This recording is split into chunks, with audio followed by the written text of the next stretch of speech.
They're weary, footsore, but determined and full of hope. 10 marchers fighting a school closure arrived at 10 Downing Street to petition the Prime Minister. The Trentham Ten, as they're known, walked 160 miles from Staffordshire through the recent heatwave to ask Gordon Brown to put a stop to their school's proposed closure.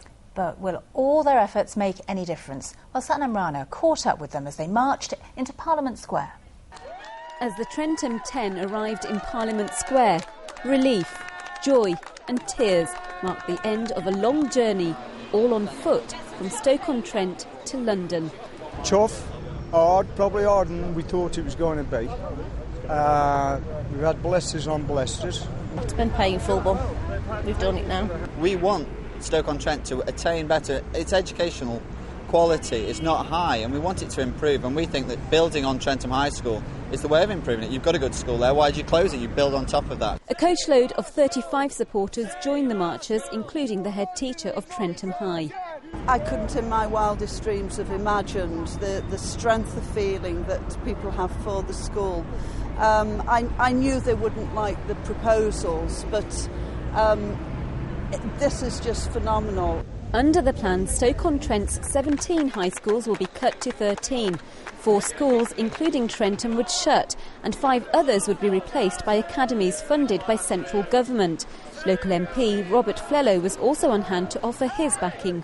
What I can do is continue what I'm doing, really, which is to make the case at every opportunity, to work with people, who is prepared to work with me, and bang on some doors of people who aren't, to make the case to keep the school open. It sounds positive, but when we spoke to Schools Minister Jim Knight a week ago, asking him what the government could do, his response wasn't so positive.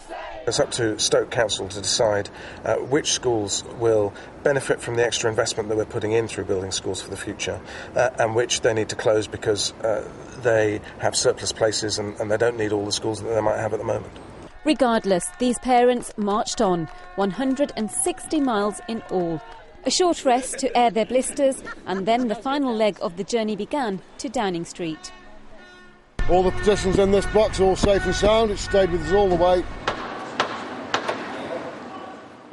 And then the moment came at 3 o'clock, a 13,000 signature petition handed in to number 10. In the distance, the chanting parents spurring them on. If ever there was a sign of parent power, well, we've seen it here today in London. The question is, will the man in power be able to persuade Stoke-on-Trent City Council to rethink its plans to close Trentham High? These parents hope so. Satnam Rana, BBC Midlands Today, 10 Downing Street.